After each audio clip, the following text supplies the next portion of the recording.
Welcome in, everyone, to another edition of the GSMC College Football Podcast, brought to you by GSMC Sports Network. I'm your host, as always, Tommy Brzee. It is Wednesday, January 29th around here, and we have a great show for you today. It is going to be all NFL draft stuff today, so we'll do a little bit of overview to start, then we'll get into all the top 10 quarterbacks as I see it. A very tough list to put together, but feel pretty good about the list that I have. Then we'll get into a little talk around the other non-quarterback offensive and defensive prospects. I'll give my top 10 for both those lists. A lot of offensive linemen on this list for the offensive group. Definitely a really good group of offensive tackles. And then we'll get into my favorite draft prospects. Maybe some guys that'll go a little bit later in the draft, some guys that'll go relatively early, but just guys that stand out to me as we go throughout this process. And then we'll finish it off. I'll do a little top 10 mock draft. I'll go through the top 10 picks, give what I think is going to happen with those. We won't do any trades today, but definitely is something that we'll talk about in the first segment. We'll talk about possible trade with that first pick for the Tennessee Titans. So a lot of different stuff to get to today, but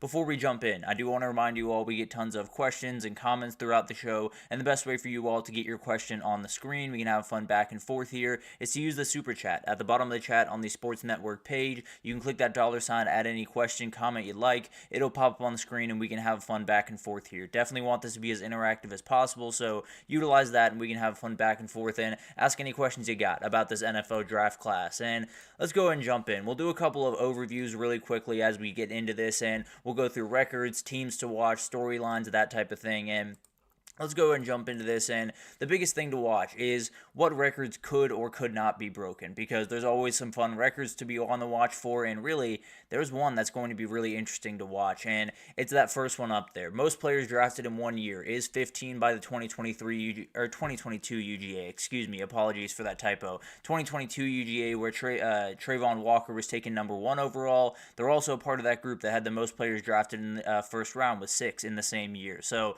a ton to go into this year.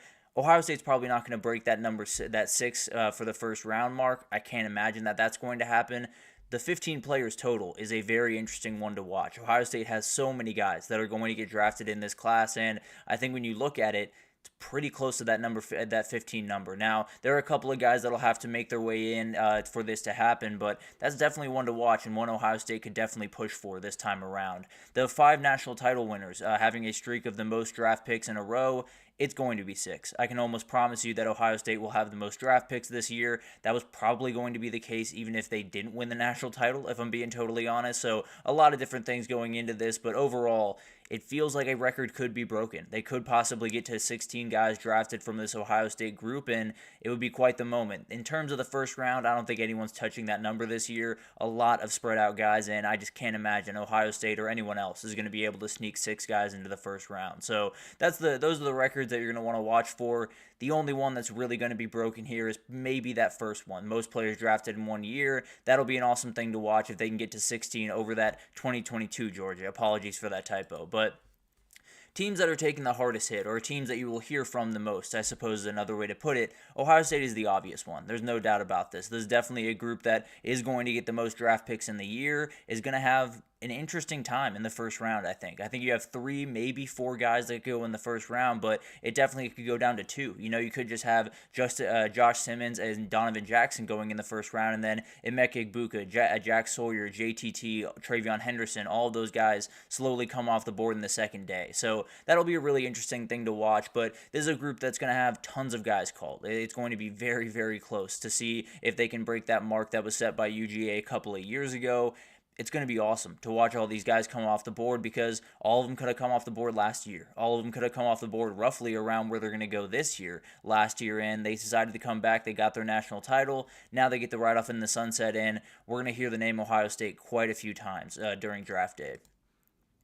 Then you got Texas. This one was hit very, very hard. You obviously lose Quinn Ewers as your starting quarterback, Matthew Golden, Isaiah Bond, Gunnar Helm, Jaden Blue as kind of your skill players around that offense, and then 4 starters on the offensive line. You also lose Jahdae Barron, Vernon Broughton, Alfred Collins, Andrew Makuba, and a couple more guys on the defensive side of the ball. So Texas got hit pretty hard, and a lot of those guys are going to get drafted. You know, I think this is going to be your second team in that, you know, how many players drafted realm, and I think they'll get over that Texas record of 11 that they set last year. So I do think they're going to get a ton of guys.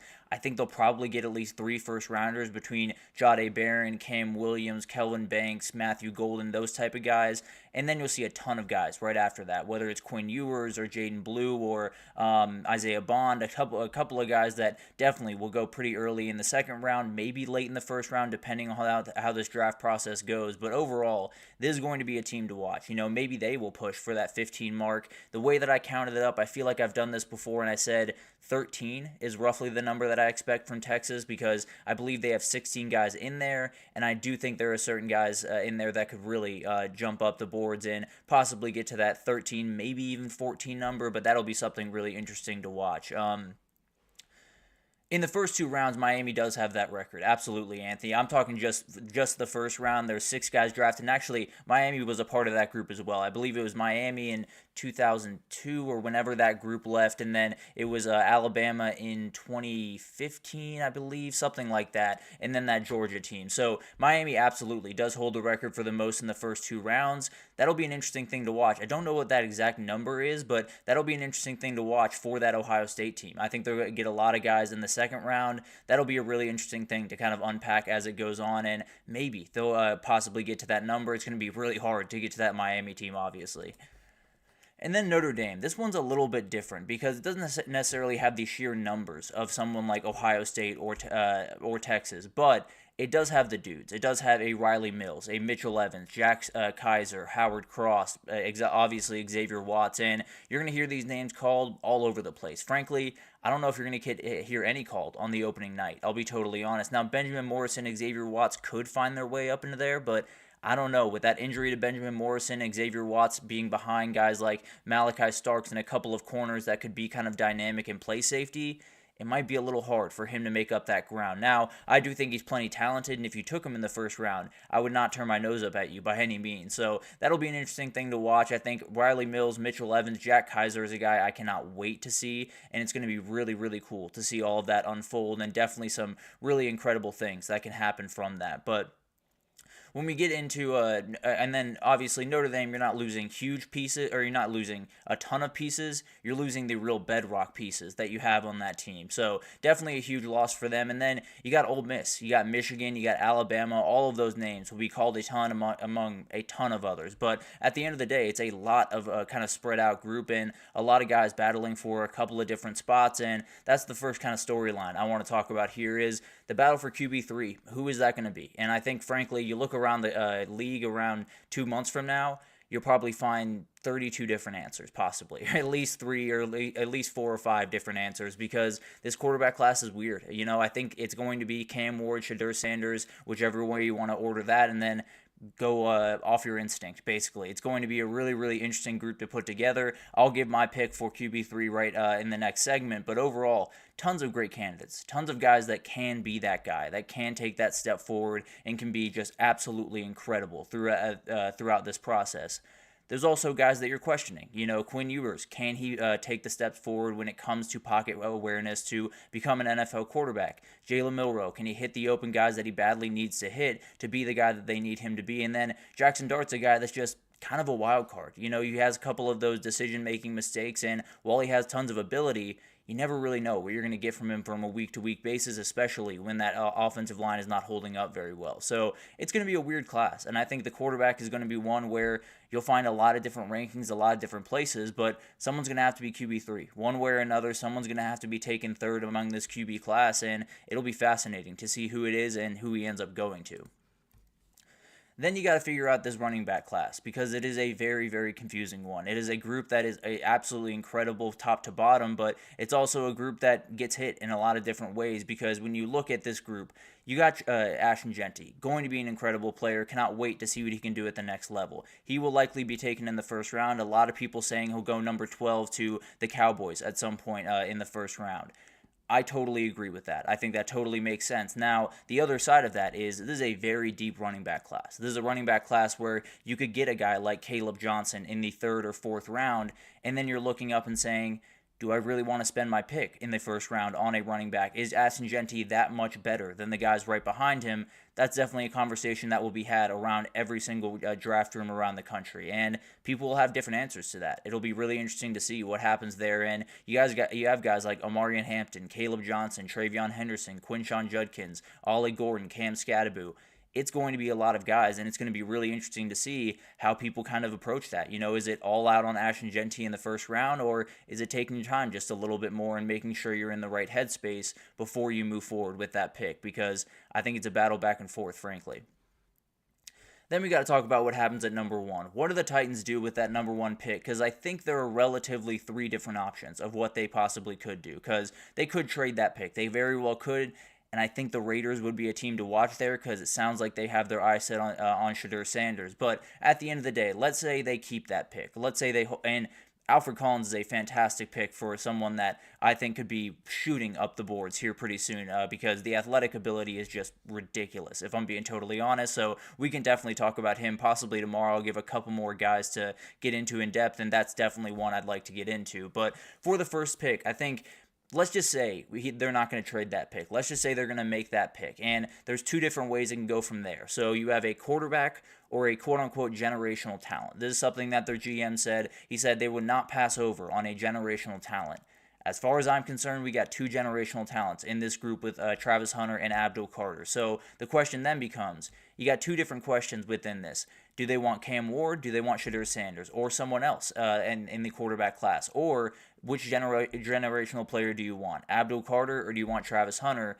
I think it's going to be really interesting to watch. There's a lot of different questions that have to be answered. If I was the Titans GM, I think I'd be looking for trade offers, if I'm being totally honest. But again, in my top 10, I will not be doing any trades, so that's something to keep in mind. But if I was them, I'd probably call Las Vegas and see what they were willing to give up to get that number one pick, because I think they're really desperate to get that thing rolling, and I think Pete Carroll badly wants his quarterback for next year. So that's going to be something really interesting to watch. I tend to believe that they're going to trade it. We will not do trades in my mock draft, so I'll give the pick as I see it right now. So definitely some things to watch there. I think they got three different options, and I don't think any of them are all that bad, if I'm being totally honest.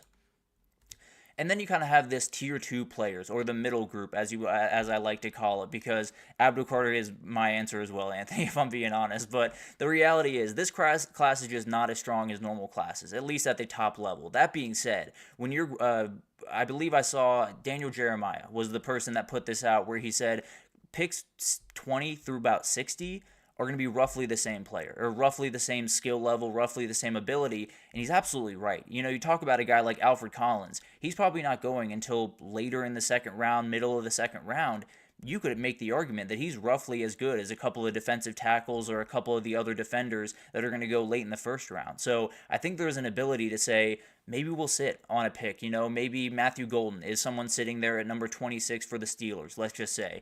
And they say, let's just sit for a second. There's going to be another really talented wide receiver down the road. Maybe there's an edge rusher. Maybe there's someone that steps out that's a little bit higher caliber in their position. So it's going to be really interesting to see how teams kind of navigate that. And if you're a team that wants to trade back, if you can find multiple picks in the 20 to 60 or 70 realm, you might as well take it and run with it, because you're going to get two very, very quality guys that up top you might not get maybe the elite talent, but you're going to get two guys that could very well start for you right away. So it's going to be a really fun draft. I absolutely love this group. I think it's a group that is really hard to get a beat on, mainly because the quarterbacks are not going to dominate this class. Now, they will dominate a lot of the conversation because it is Shedeur Sanders and because it is Cam Ward, but at the end of the day, the running back class is going to be huge to watch. The quarterback 3 battle is going to be awesome, but overall, it's just all of the guys. I feel like the spread between these positions is as good as I've ever seen it. Now, there are definitely some positions that are a lot weaker than they have been in the past when you talk about quarterback. Even wide receiver, when you get past that top group, is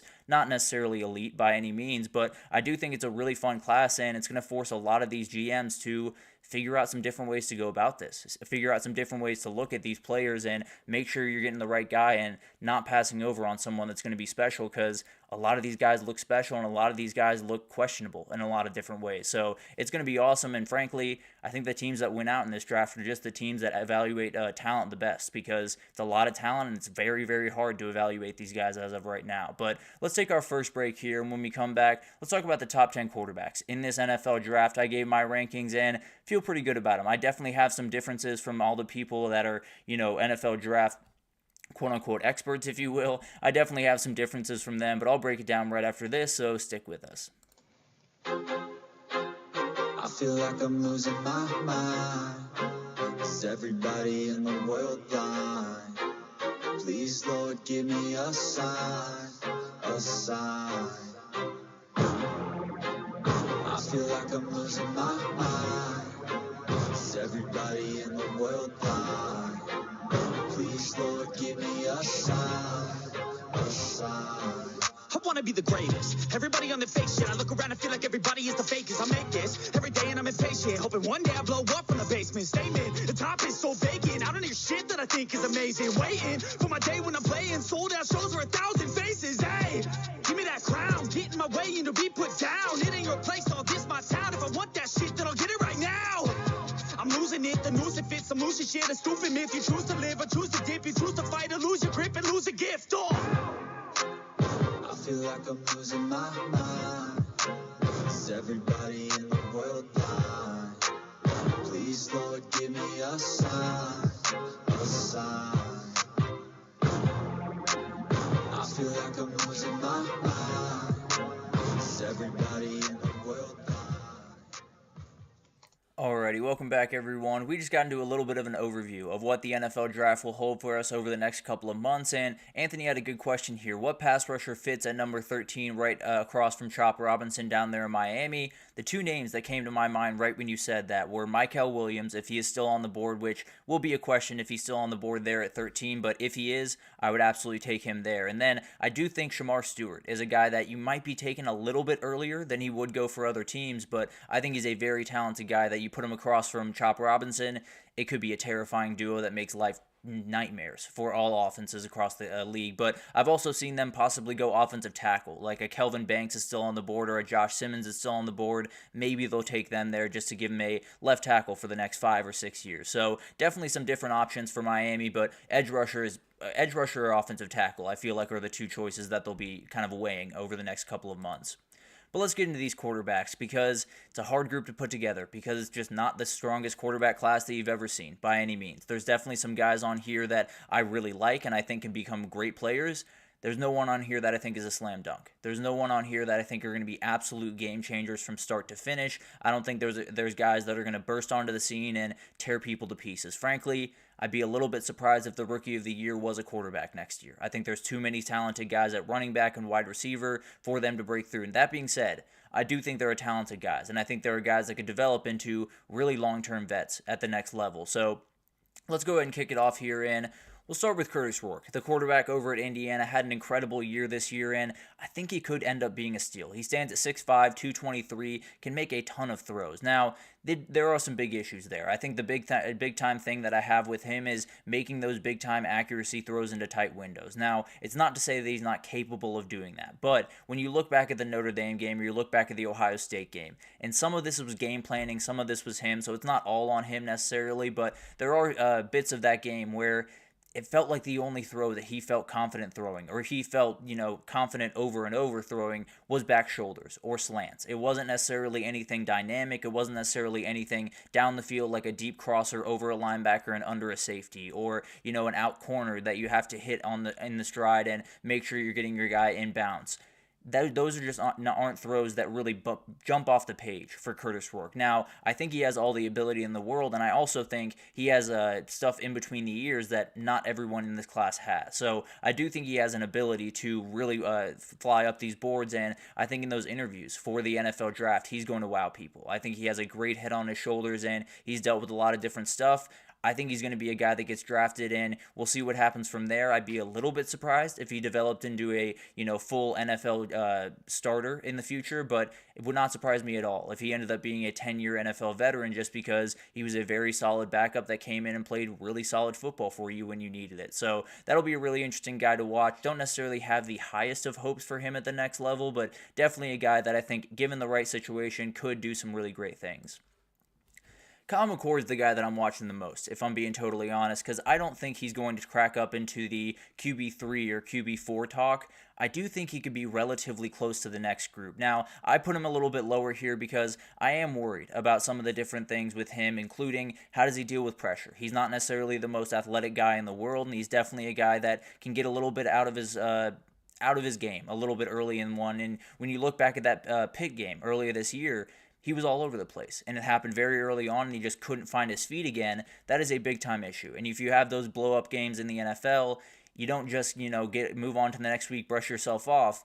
you get benched and you get moved on from. So it's one of those things that he's got to learn from that. He's got to be able to dial back some of the energy, the swagger that he plays with is a great thing for him.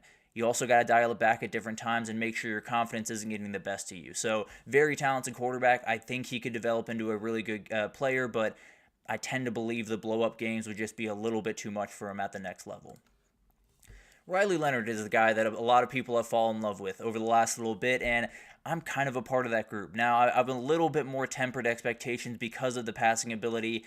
I don't know if he has that NFL arm talent. I don't know if he can make those NFL throws, as it were, that a lot of people talk about. That being said, the athleticism gives a huge leg up and a great starting point to build from in this league. And you look around the league, you have a lot of guys that walk in as not polished passers, as not complete players that have that athletic ability, and it gets them far enough. It gets them to a place where they can develop that passing ability. Now, I don't want to make this comparison because I don't necessarily think he's going to be this type of player, but it's kind of like a Josh Allen type situation. Josh Allen coming out of the draft was a very inaccurate, very questionable quarterback, but had tons of physical tools. He had tons of things that you really like. Now, the arm talent is a little bit different for Riley Leonard than it was for Josh Allen, but he is a guy that is going to have that athleticism, have that physicality that you can build from at least for a couple of years, and then we'll see what happens. I don't think he's going to be a starter right away. I'd be a little bit surprised if he broke through early on in his career, but he's definitely a guy that, given the right situation and given him taking the right steps forward,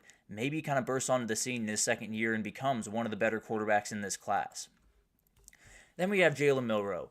I'm not buying the same thing that everyone else is with Jalen Milroe. I really like his athleticism. It is as good as just about any single player you will find in the entire draft class, not just the quarterbacks. This is one of the most athletic players in college football. He will now be one of the most athletic players in the NFL, period, end of story. That being said, it's an Anthony Richardson problem. I really like Anthony Richardson. I think the ability is out of this world, and I think he can be a very good quarterback.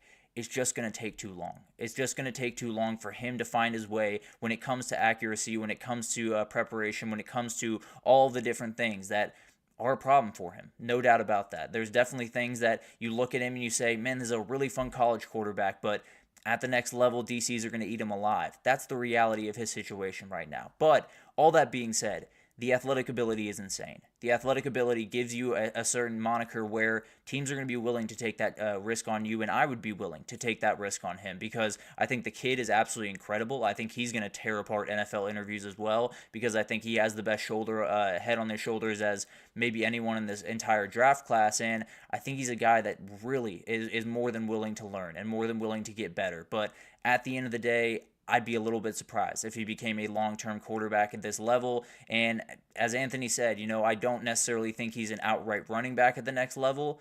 I do think if you wanted to use him as kind of a Taysom Hill type guy, wouldn't be the worst idea in the world. Bring him in on Wildcat and just let him do what he does. That being said, I do think he can develop into a guy that, given the right situation, in the right place with the right guys, and a little bit more development in that pass game, maybe he can make that stride. But as of right now, he looks like another Anthony Richardson to me, and that's something that we've seen before.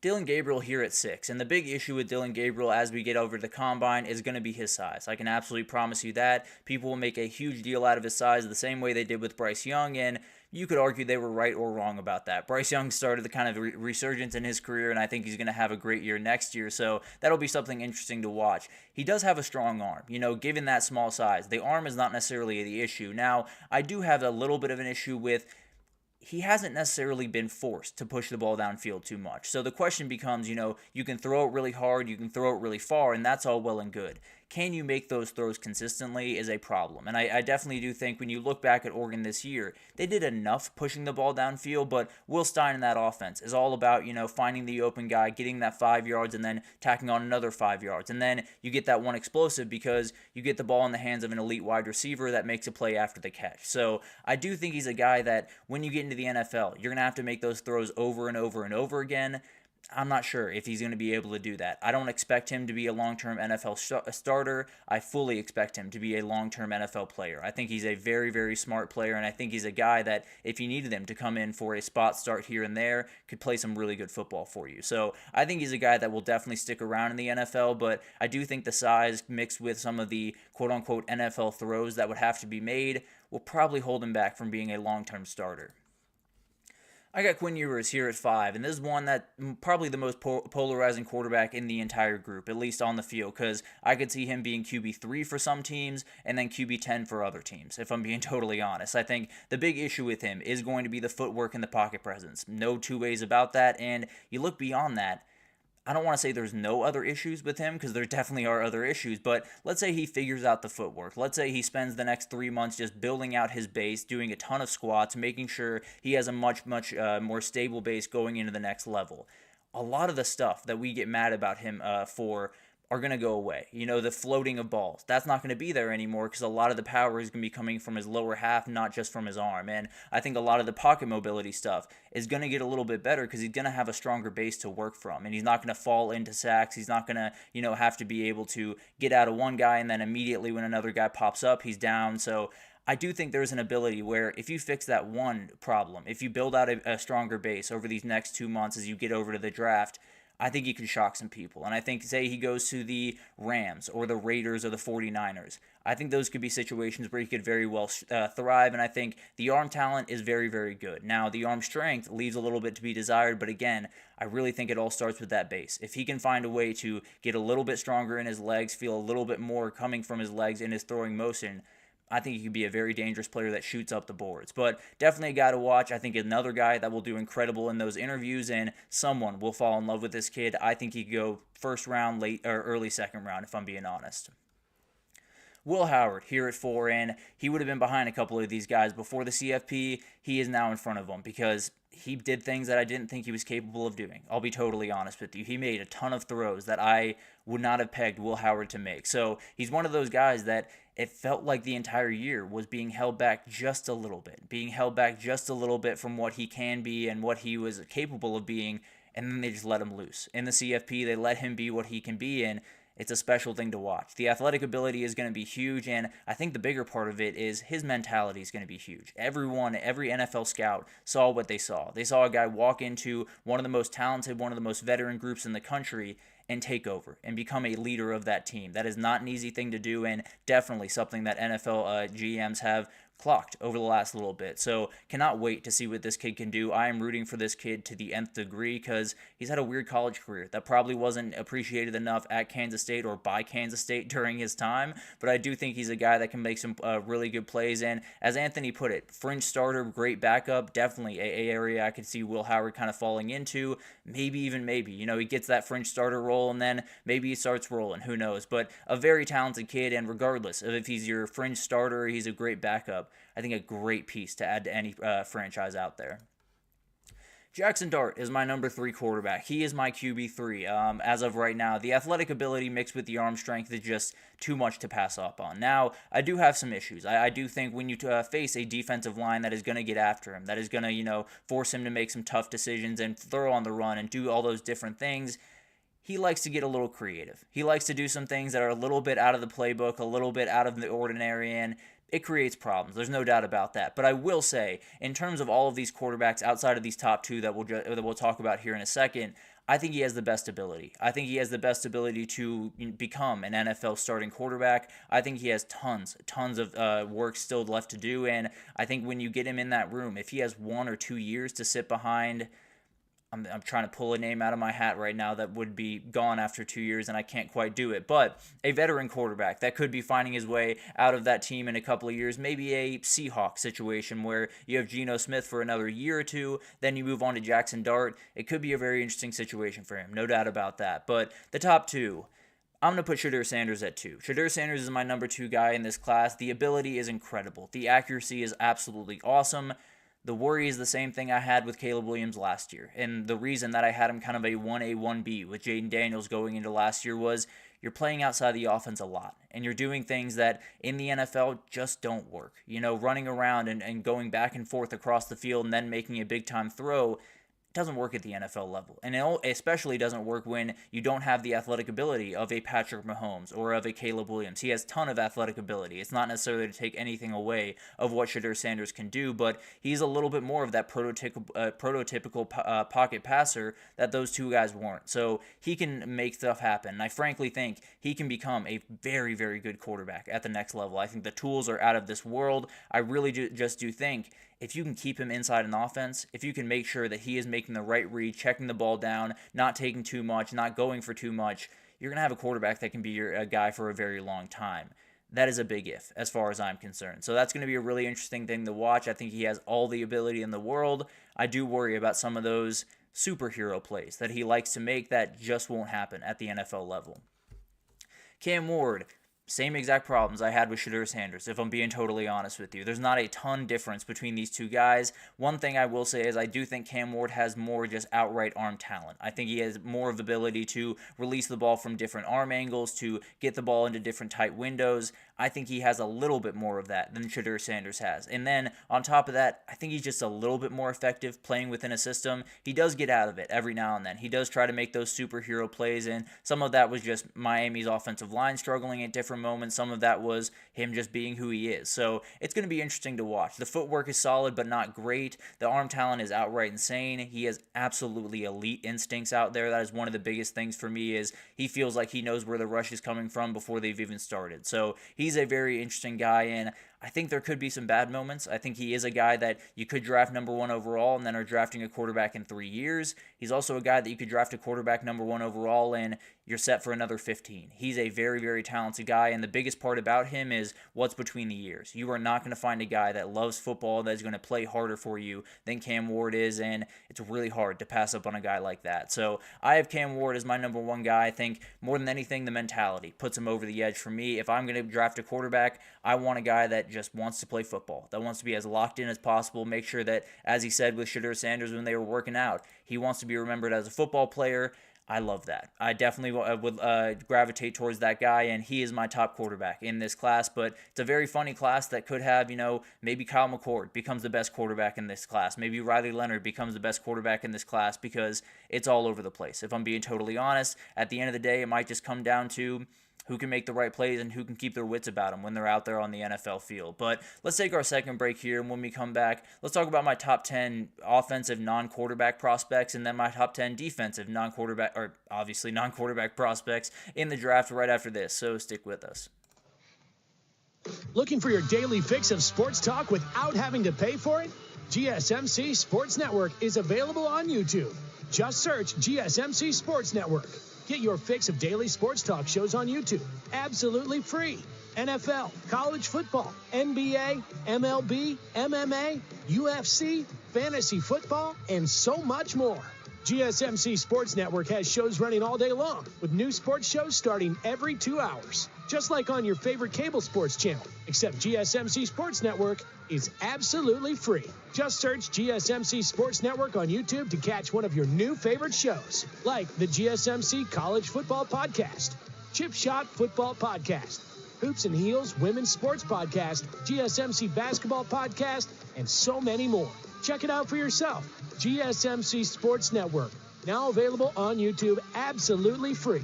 Search GSMC Sports Network on YouTube right now.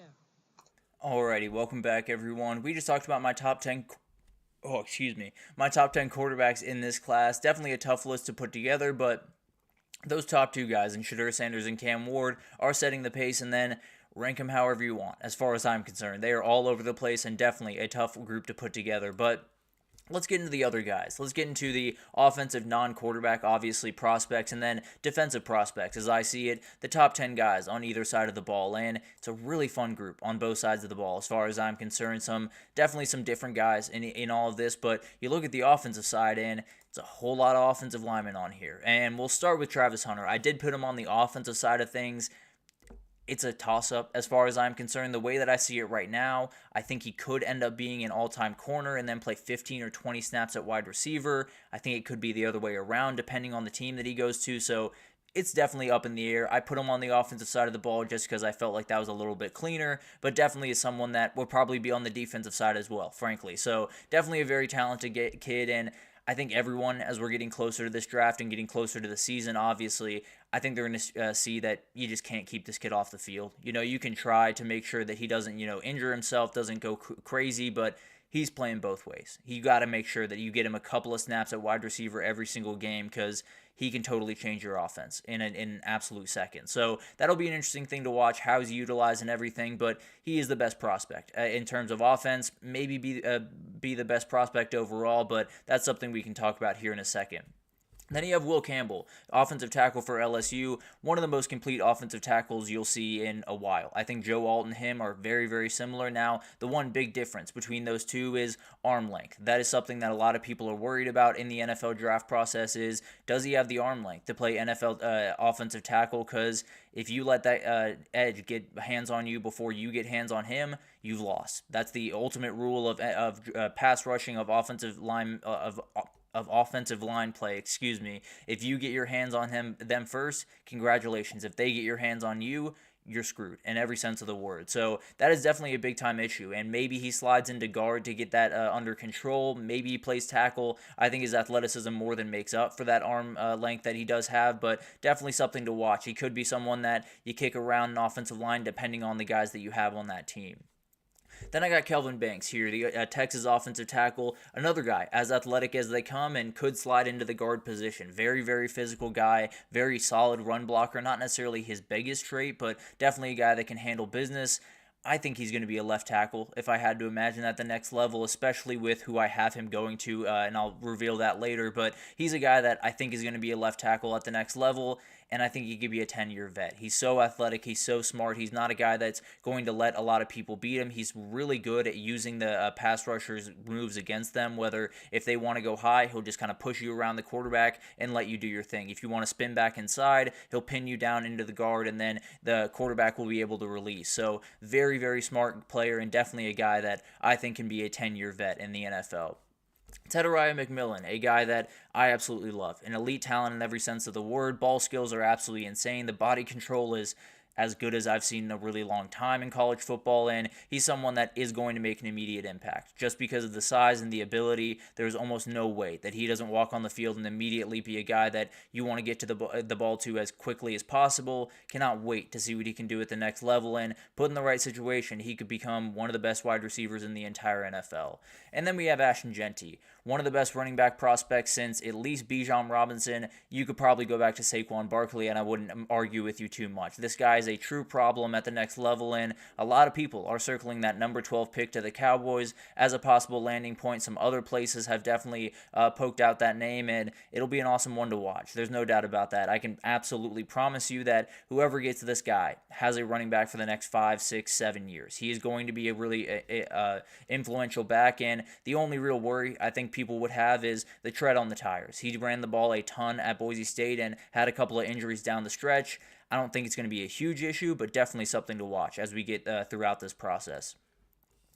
And then you got Josh Simmons here, a really, really talented offensive tackle from Ohio State, and if he didn't get injured, I think he could be right there up there with Kelvin Banks and with Will Campbell as the number 3 or number 2 offensive tackle in this class. He's a very, very talented kid, and definitely a guy that I think you could play around with a little bit. Probably is more of a tackle at the next level. I don't think you want to play around with this one too much, but definitely is a guy that will make all types of plays for you, and once he's fully healthy, I think he's just going to be a stalwart on an offensive line for quite some time. Now, there is a little bit of worry here with the injuries that he's endured, but at the end of the day, when you look at that ability, that athleticism, and that just measurements overall, can't necessarily pass that up.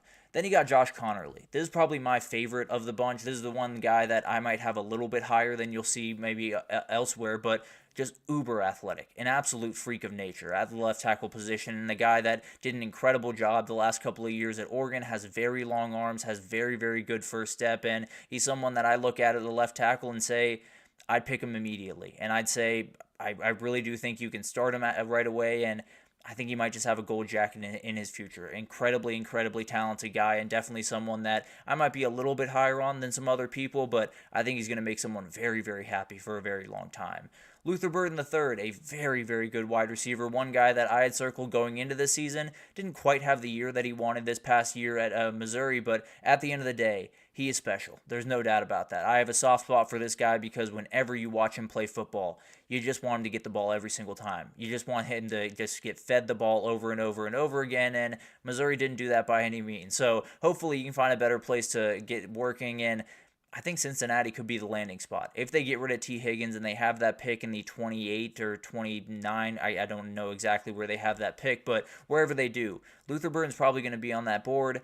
I think they'll probably take him. It'll be interesting to watch, but if I had to take a pick right about now, I'd say he's going to be a Cincinnati Bengal taking over for T. Higgins in next year. And then Tyler Warren, the tight end for Penn State, he's just as good as it gets. I'll be totally honest. He's a guy where you just draft him and figure it out later. He is someone that can kind of, we were talking about maybe Jalen Milroe being a Taysom Hill type guy. This might be your Taysom Hill type guy. He can do literally everything you possibly want him to do. He can snap the ball. He can take a snap. He can run tight end, run wide receiver. He's elite in every sense of the word. So whatever you need on draft night, I don't care who you are. I don't care what your needs are. This is a football player. Get him and just let him do football player type stuff on your football field. So it's going to be awesome to watch what this kid can do, and I just cannot wait to see how teams utilize him at the next level. And then Tyler Booker.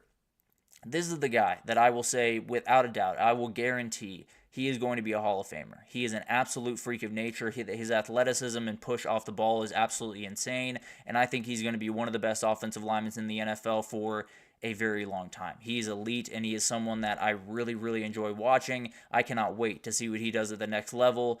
I think it ends in a gold jacket as far as I'm concerned. So those are the offensive guys, a lot of offensive linemen in that group, and it'll be awesome to see how they come off the board. But defensively, it starts with Abdul Carter. The kid's an absolute freak. He, in my opinion, is the single best player in this draft. If I had to draft number one overall and I had absolutely no needs, that's the guy that I would draft. He's an absolute freak of nature, and I think he's going to win multiple Defensive Players of the Year. He could very well win Defensive Rookie of the Year. I think he's going to be a Hall of Famer, to be totally honest. I think he's an absolute freak, and whoever gets him, if it's the Titans, if it's the Patriots, if it's someone else, you're going to have a really fun time with this kid. He's going to be an absolute star and totally tear apart the NFL for a very long time.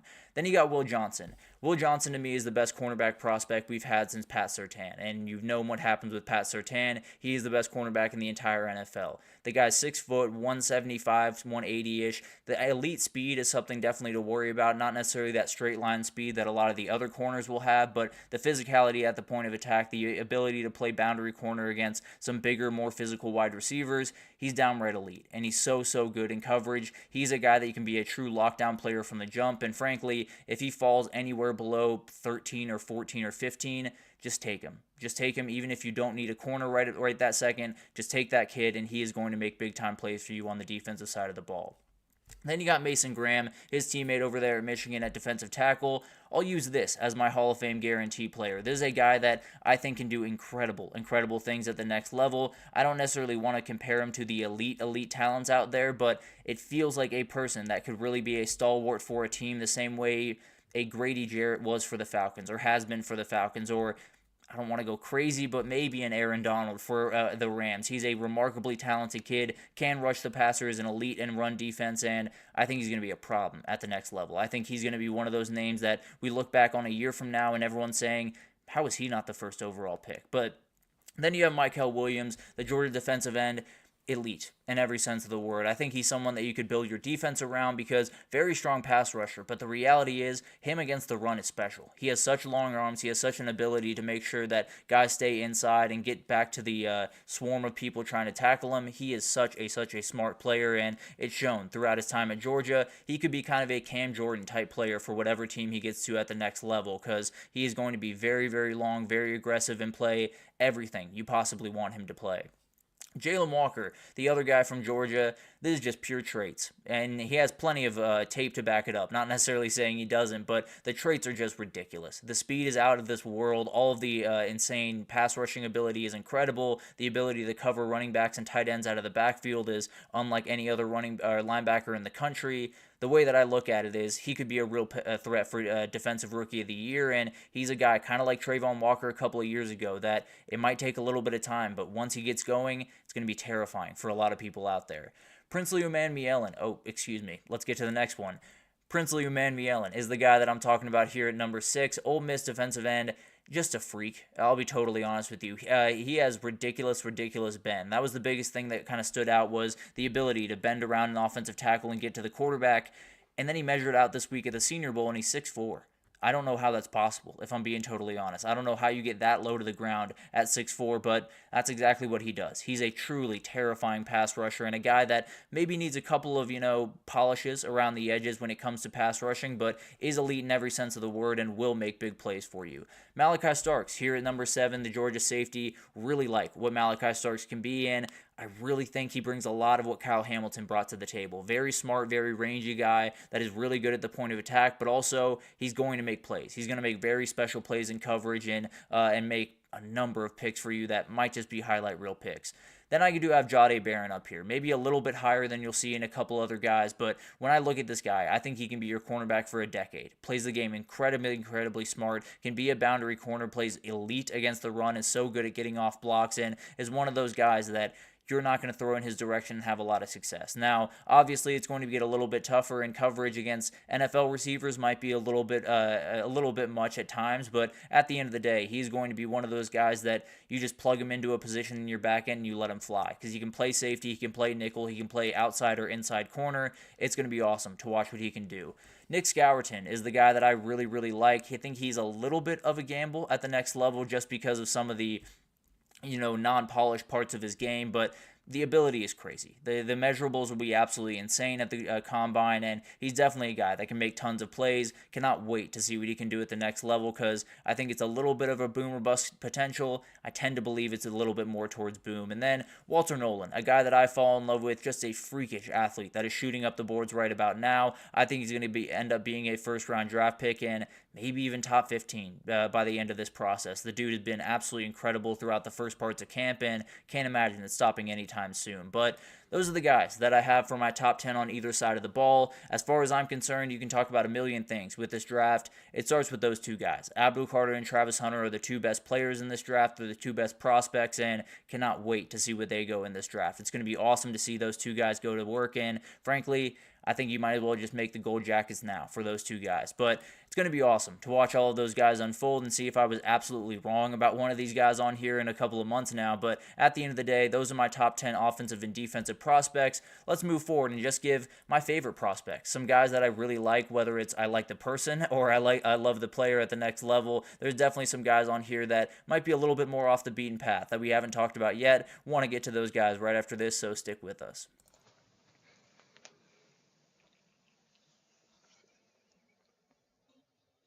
For the best and latest podcasts available anywhere, go to the podcast app on your cell phone and type in GSMC to access free content-rich podcasts on health and wellness, book reviews, sports, entertainment, relationships, social media, movies, technology, finance, and even weird news. Subscribe and download the GSMC Podcast Network's family of shows, available everywhere podcasts are found. Alrighty, welcome back everyone. We just talked about my top 10 non-quarterback offensive players and my top 10 defensive players in this upcoming draft. Very tough list to put together. Whenever you have to overlap the positions, it gets a little bit murky, but feel pretty good about what I got right there. And now we got my favorite draft prospects, the guys that either I have a warm place in my heart for them throughout their college career because I just enjoyed watching them, or I really do think they're going to be elite players at the next level. And I think we'll bounce around a little bit in this one, but I do want to start with a guy that frankly might be my favorite of the bunch, and that is TreVeyon Henderson, the running back for Ohio State. When this kid is healthy, I genuinely believe he is the best running back in the entire country. When he was healthy in his freshman year, 1,200 yards, 6.8 yards per carry. When he struggled with injuries throughout his time, he still got over 5 yards per carry whenever he was on the field, and then he had 7.1 this last year. The dude is a freak in every sense of the word. He can catch the ball out of the backfield exactly how you would need him to, and frankly, I'm looking at this running back class right now.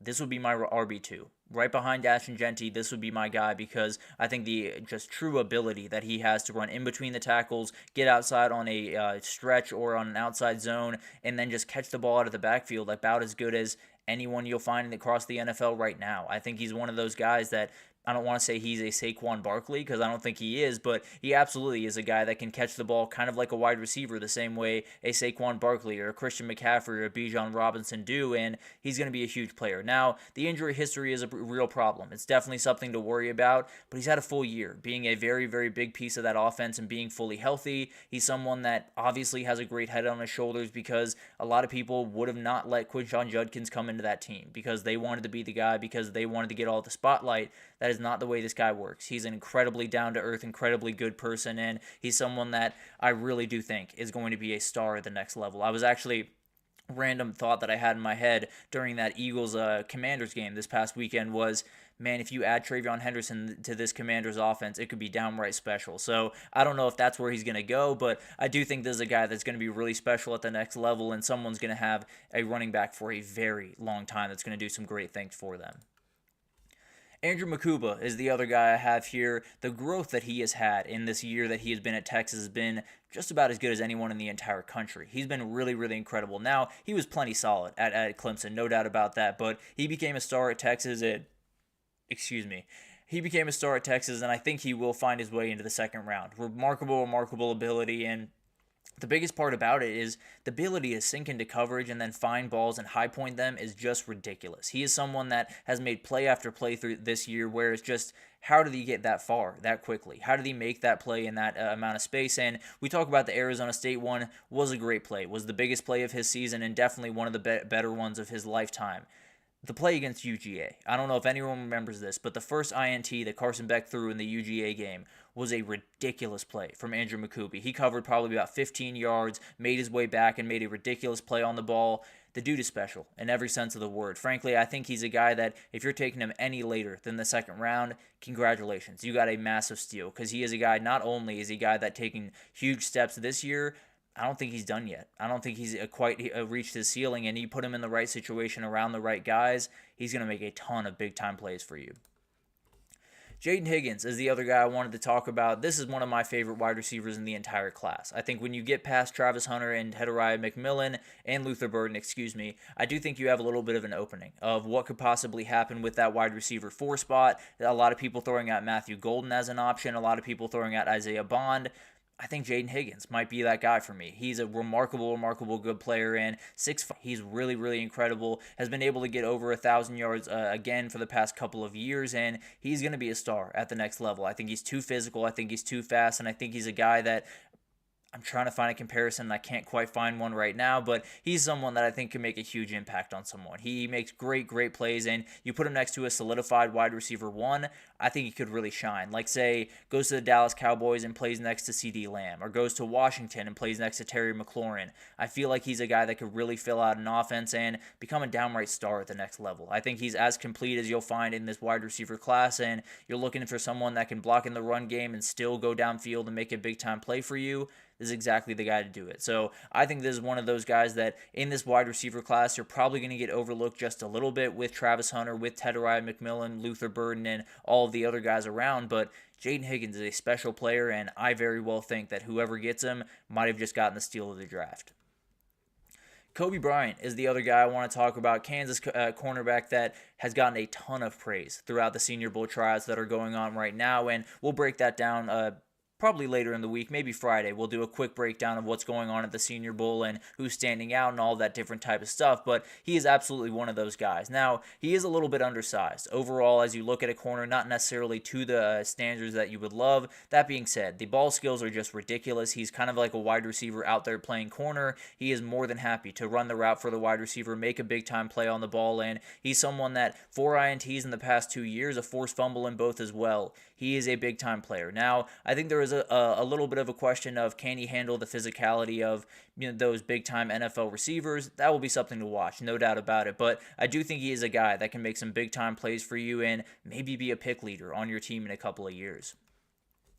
Ricky White III, one of my favorite players in the entire country, now will become one of my favorite players in the NFL. There's no doubt about that. And he's a guy that I think he's going to be a long-term NFL player, not necessarily because I think the wide receiver position is going to work out perfectly, because he's going to be a great special teamer. There's almost no doubt in my mind that he is going to be a great special teamer. Had 3 punt blocks this year. He can return kicks. He can be a gunner. He can do whatever you want him to do. He is a downright special player, and he's a guy that he stuck at UNLV. He did all the things that they needed him to do. He's going to tear up these interviews when he comes to combine time. He's going to be a guy that he walks out of the room and they immediately say, we got to find a way to get him. We got to find a way to get that guy on our roster because he's just the guy you want. He plays with physicality, he plays smart, and he's definitely a guy that can do whatever you need him to do. So I think I really like him to just have a long career, even if it's not at wide receiver, but at wide receiver. He's plenty physical, he's really, really shifty, and he's absolutely a guy that can make big-time plays for you from that slot position. So not to say he won't be a great receiver at the next level, but the reality is, if he's not a great receiver, doesn't bury his career by any means. He just slides on over to special teams and probably becomes a multiple-time Pro Bowler at that position. Demetrius Knight Jr. This might have been my favorite guy that I've fallen in love with throughout this last couple of months because special in every sense of the word. And he's one of those guys that doesn't necessarily have the outright production that you'd love to see and has definitely some kinks to work out. There's no doubt about that. But standing at almost almost 250 and 6'1", but the dude flies around. It does not look like he's 250. It looks like he's about 220, 215. It is incredible to watch this guy play football, and he makes play after play. He made that diving pick this past year, I believe against A&M, if I'm not mistaken, but or against Clemson, excuse me. It was the closing play against Clemson. Made that big-time play, and he's a guy where just fit him in wherever you play him. You know, he's an outside linebacker. He's an off-ball linebacker to start, but the reality is he can be an edge rusher if you need him to. I think he can hold down the middle of a defense. Every team needs a Demetrius Knight Jr., and if you can get your hands on him, congratulations. I think you got a guy for at least a decade on your team. Elijah Arroyo is the other guy I want to talk about here. What he does with the football in his hands is unlike a lot of the other tight ends you'll see in this class. Now, there are talented tight ends, and I think he'll probably find himself in the he might be third behind Harold Fannin and Tyler Warren, but at the end of the day, all the ability in the world. He can do everything you possibly want him to do. Selfishly, I kind of want the Falcons to draft him as a little bit of a Kyle Pitts replacement, but that's something we can talk about in time. I would just love that as being a Falcons fan. But at the end of the day, he is a guy that's going to make a huge difference for a team. I can absolutely promise you that. Now, I don't know if he's going to be, the best tight end in the league or to be anything like that, but he can be a very, very great supplemental piece. He can be a very great piece to a team that wants to take that next step, and I don't necessarily think he's going to be top, the best tight end in the league or anything like that. I do think he's going to be a guy that's going to have a job for a very long time and probably hang out around the top 10 tight ends, top 5 tight ends in the league for quite some time, frankly. Really like this kid and cannot wait to see what he can do at the next level. And then my very favorite of the bunch, Mike Green, the edge rusher from Marshall, has caught a lot of people's eyes throughout the Senior Bowl and really throughout the back end of the season as the NFL draft process really started. He stands at 6'3", 251 at the Senior Bowl, and he's been the belle of the ball so far. Everyone has loved this kid. The reviews coming out of it have been absolutely incredible, and I think he's going to be a top 15 pick. Wherever that goes, another one that if the Falcons want to pick this kid, I would not be upset by any means. So a really, really talented kid, and frankly, I think he's just going to be a star. I think when you look at the bend, you look at the physicality, you look at the arm strength and the measurables, it's just hard to deny what this kid can be at the next level. Now, there's always the worry of you played at Marshall, you got to take that big-time step up, but at the end of the day, I can't find an edge rusher in this group that I love quite as much as this kid. Now, there are some kids, Michael Williams and some of those, Abdul Carter's better than this kid. But at the end of the day, beyond those couple of guys, I think this is one of the best players in the entire draft, and I think he is going to be a name whenever it's called. You're going to want to remember when it's called because it is going to be one that we remember for quite some time. So really like that group of guys, and I'll probably continue that going into tomorrow, and I have to assume that I will include our guy Alfred Collins up there, Anthony, because definitely want to make sure that I get him a little bit of love because you're right, the athletic ability on that kid is out of this world good at defensive tackle. But we'll talk about that a little bit tomorrow. But the final segment here, we'll take our last break in. We'll just do the top 10 picks. Don't want to go all the way 32 because don't want to go hyper speed over this next little bit, but let's go over the top 10 picks who I think will be taken. We're going to do no trades throughout this thing, but we'll talk about it right after this, so stick with us.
Alrighty, welcome back everyone. We just talked about my favorite draft prospects, and we'll continue that into tomorrow. Definitely have some guys, including Alfred Collins, that I want to make sure we talk about because I think it could be really special players at the next level. But let's get into my top 10 picks. I won't go all the way 32 because a little bit too much for me, I'll be totally honest, and it would be just hyperspeed throughout this thing. So wanted to make sure I was able to kind of get into this a little bit more deeply and break down the picks as I see them. And we'll do no trades in this. We talked about the Tennessee Titans, that they could possibly trade down. That's definitely something to watch with. And overall, I think what the biggest thing that depends on that is how aggressively do the Raiders like these quarterbacks? You know, how badly do they really want a Cam Ward or a Shedeur Sanders? Then I think they very well could trade up. And then maybe the Titans, how badly do they want a quarterback? So it'll be interesting to watch that one unfold. I'm going to do no trades just to make things a little bit more digestible, but definitely something that could happen, especially with this first pick. But with this first pick, I think it is going to be Cam Ward, the quarterback over there at Miami. They did say they wouldn't overlook a generational talent. When you have a quarterback need like they have, I think you just have to, plain and simple. I think you just need a quarterback in that place. Now, maybe they could go out and get a Kirk Cousins and get a quarterback a little bit later in the draft, but it's just not a safe bet. I think you take your guy when you have him, you take your number one pick when you have him, and you take Cam Ward. He's a guy that I think can very well give your team calmness. The biggest thing that I watch when I watch the Tennessee Titans is just everyone seems so panicked at every single moment, especially Will Levis in a lot of big-time moments. Cam Ward's not going to bring that. He's going to bring leadership. He's going to bring a really calm nature to this team, and I think they very badly need it. So I'm going to go with Cam Ward. I think he's a guy that the second you get him in that interview room and you start to talk to him, you're going to fall in love with him. So I'm going to go with him taking number one overall. If the Raiders trade up into this position, then you could have a little bit of a different conversation. Maybe it goes Shedeur because that has been a big storyline throughout this thing. But I will say Cam Ward is the number one overall pick in the 2025 draft, at least as of right now, and I think he's going to be a really special player at the next level.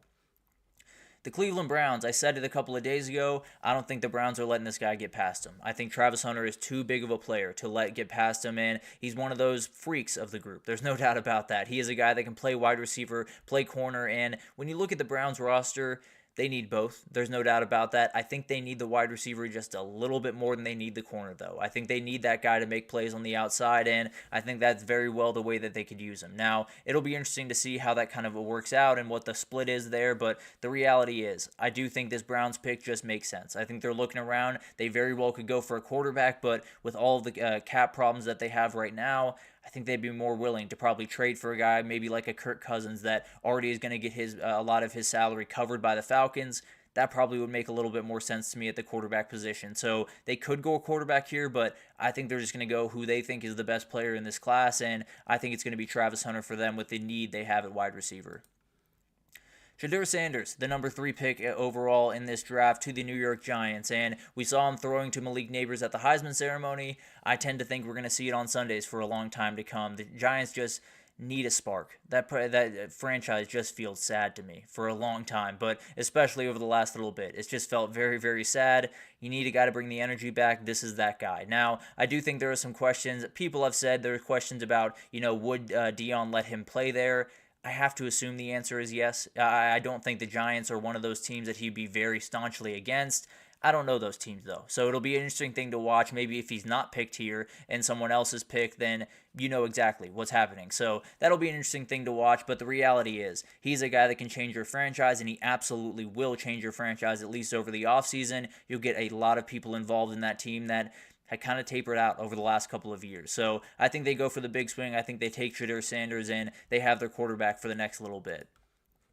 The New England Patriots are just not letting this defensive talent go past them. Mike Vrabel's not watching this guy play football and saying, nah, we'll let him get to the Jaguars. He is too good to pass up on now. You do need offensive tackles. You do need wide receivers if you're a Patriot, so maybe they'll go offensive tackle here, but as far as I'm concerned, when you see that guy on tape, it's going to be impossible to pass him over. And I think there's other offensive tackles maybe in the early parts of the second round that you could very well get that could be great pieces as well. And then wide receivers, I think you could get guys later as well. So overall, it's a group that is going to be really interesting to watch. I think the Patriots and Mike Vrabel is just going to look at this tape and say, we got to get this guy. At some point, someone's going to say that, and if it's beyond 4, then congratulations to whoever gets him because you're getting an absolute freak, and that might be the steal of the draft.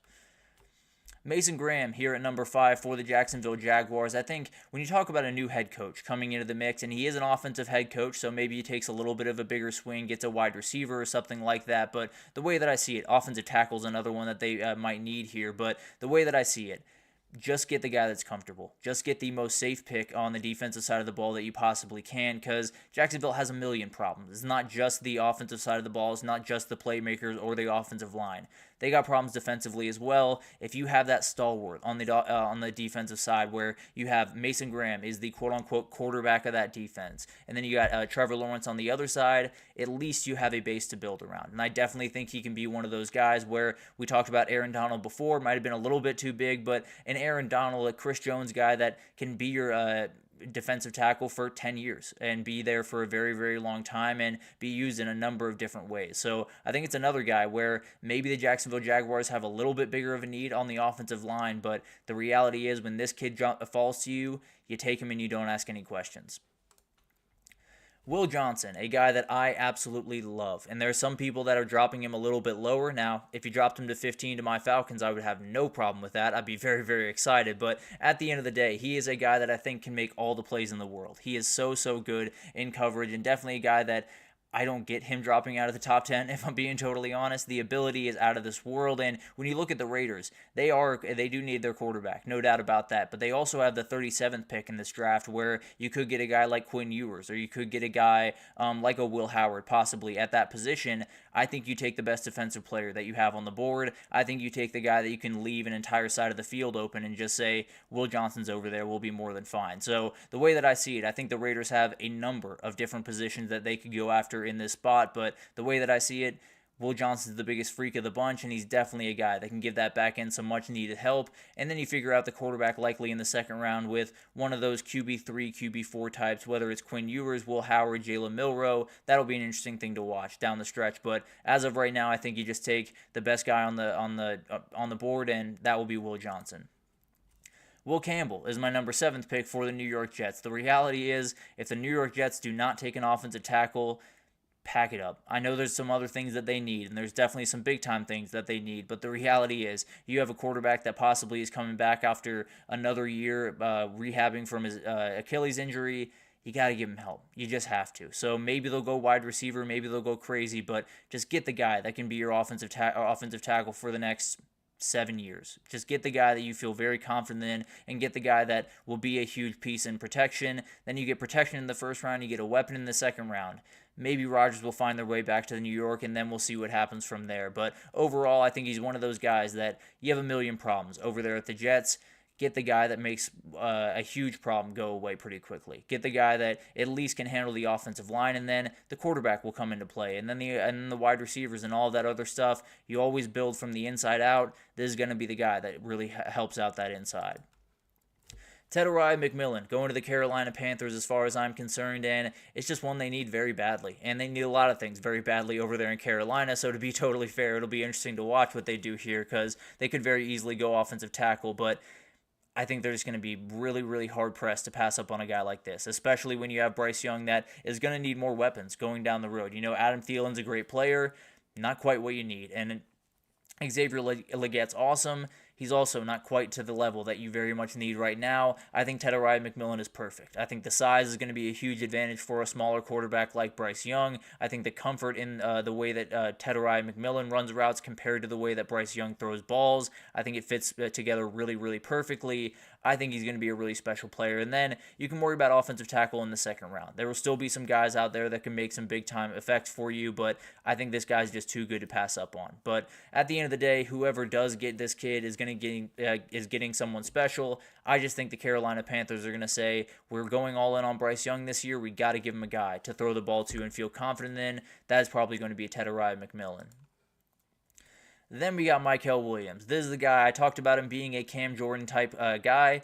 He might just be Cam Jordan on his Cam Jordan's former team, because I think the New Orleans Saints are looking at him and saying, this is a defensive guy we can build around. And with all of the things happening around there, where I don't even know if they have a coach that they even think they can get right about now, but at the end of the day, at some point, all of that stuff is going to have to be figured out, and the best way to start all of that is just get the stalwart. Get the guy that you feel like you can build around for the next 10, 12 years. I think this is that guy. I think this is that guy that can really elevate a defense right away, and then you build the linebacker room out just a little bit better. You build out the other pass rushers. You get the interior line a little bit better, and then you just let this guy be the leader of your team. I really do think he's a 10, 15-year vet in the NFL, and I think he's someone that is going to be really, really special to watch. Now, New Orleans Saints do need offensive tackles. There's no doubt about that. I do think there will be a couple of guys in the second round that they will take. I just think this Michael Williams kid is someone that a specialized position in the right spot, I think you take him. Now, it could be this next guy that they take, and then that would throw some things into whack. But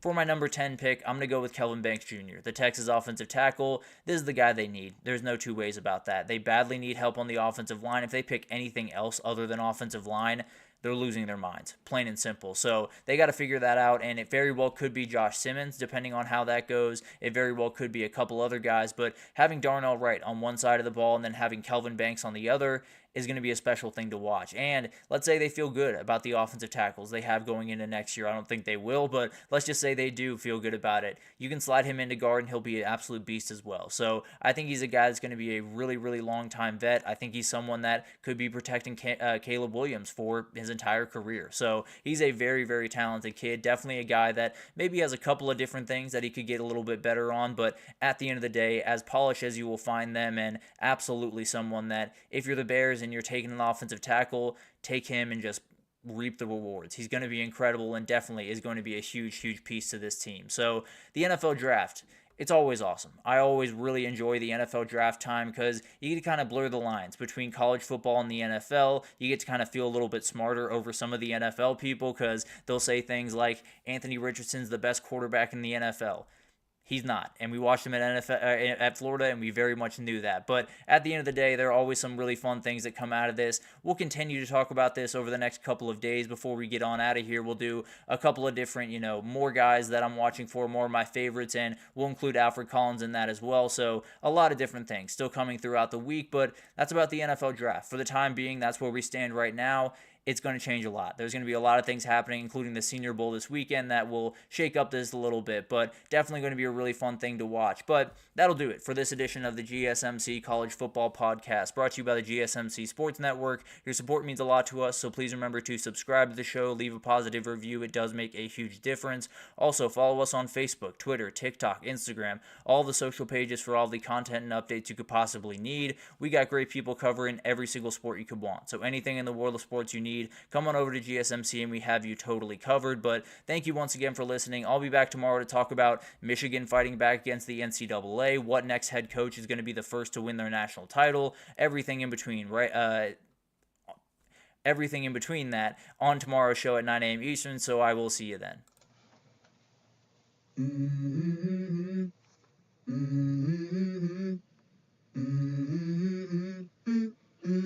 Let's go.